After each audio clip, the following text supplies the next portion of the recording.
Don't you just love it when XDA developers just knows the kind of leaks that we're looking for? Because yes, we have some new Android 12 leaks and we really like where Google is going with design and privacy.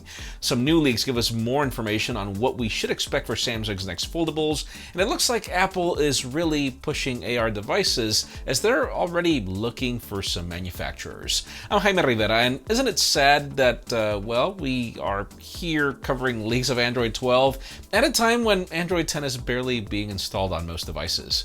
This is Pocketnow Daily.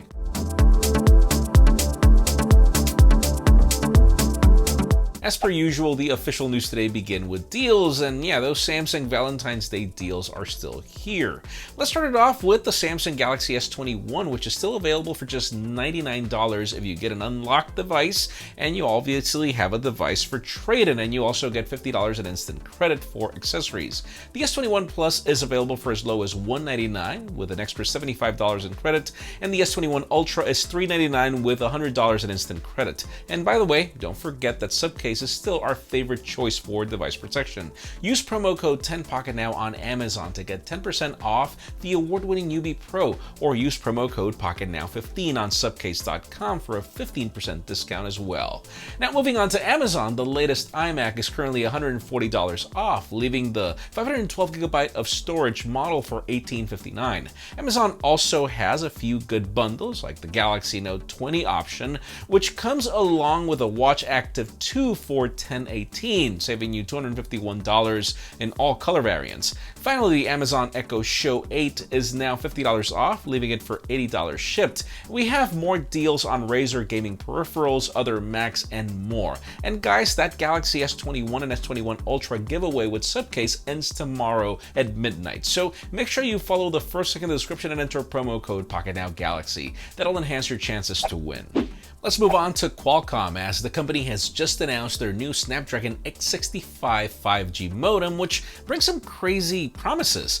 This is the fourth generation of the company's flagship modems, if you think of it, and the biggest promise here is that it brings 10 gigabit 5G to the table thanks to a new fixed wireless access platform, becoming the first modem RF system in the world to reach these numbers. This modem features an upgradable architecture which will adapt via software updates, making it kind of future-proof if you think about it. Qualcomm also brings a new fourth generation millimeter wave antenna that claims to boost millimeter wave coverage as well as power efficiency while supporting higher transmit power.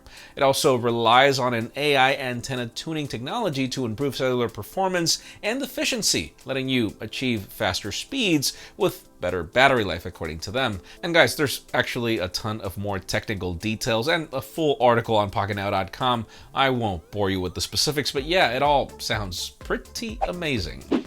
Now it's time for Apple's mixed and augmented reality devices, which have been making a lot of headlines. First off, we have some new concept renders which were created based on the sketches we got from last week, and I agree, they look like a pair of AirPods Max that just got laid down. In the visor, you can tell from the outside that there's multiple camera sensors that kind of look like Face ID, but these will reportedly keep track of your surroundings while you're using the headset.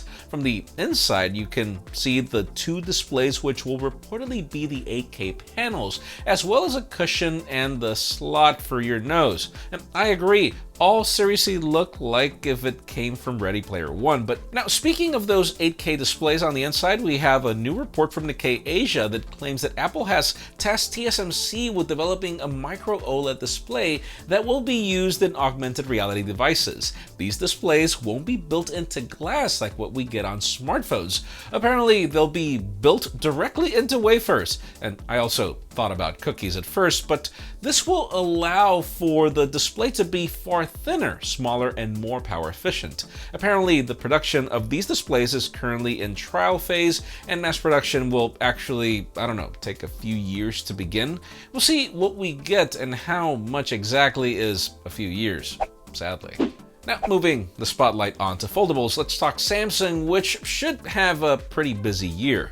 Recent leaks claim that we could have a Galaxy Z Fold 3 and a Z Flip 3 as soon as July, so naturally, the leaks are starting to get interesting. Now, we have a new report from Sam Mobile that gives us more details on what to expect. On the report, they shared the model number for the Galaxy Z Fold 3, along with the fact that it will be available with at least 256 gigs of storage, which was kind of expected, running Android 11 out of the box, and a new One UI 3.5 on top. Now, when it comes to that Galaxy Z Flip 3, they shared the model number as well, and it'll apparently bring 128 or 256 gigs of storage options and running on the same software combo. Back to the Z Fold, recently we got some renders that claim that we should expect Galaxy S21 Ultra camera modules as well as an under-display selfie shooter, but we should take those with a grain of salt.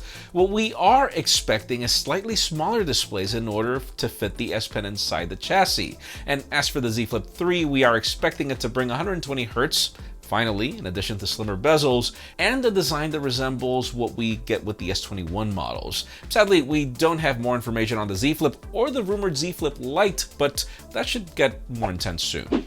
And finally, for the hottest news today, let's talk Android 12 as we are getting closer to the announcement at least.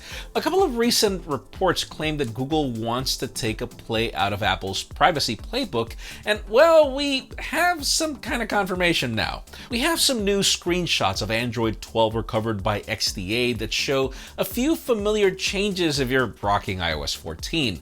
On the top right corner, you can now get a green dot if the camera is being used, or an orange dot if the microphone is recently being used. Google is also adding toggles for universally disabling the camera and the microphone on the interface, which is actually more than what Apple offers. Another change that resembles iOS 14 comes with a new widget interface. Like, who would have thought of that? But seriously, these now offer a cleaner look, which allows for things to, I don't know, seem more organized instead of rounded corners on some and sharp corners on the other. Now, going back a little to privacy, last week we covered how Google also wants to implement app tracking transparency, but in less of a strict matter in what Cupertino is doing with iOS 14.5. Now, keep in mind, these screenshots have not been confirmed by Google, nor do I think that they will, and we're still months away, but I mean, privacy changes are always welcome, especially from Google. Anyways, for today's question, do you like this possible design of Android 12? Because I'm not going to lie, I honestly like it. I like how it keeps getting more cohesive, but anyways, that's just me. Let us know what you think in the comments down below. Friends, again, if you want to get the news earlier, follow us on PocketNow.com and subscribe to our channel for more videos like this one. You can also follow us on social medias. Our extended coverage happens on Instagram. And you can also follow me on my personal handles to see me speak faster at the end, because I like doing that. Please give this video a thumbs up if you like what you saw. I'm Jaime Rivera. Thanks so much for watching. We'll see you on the next one.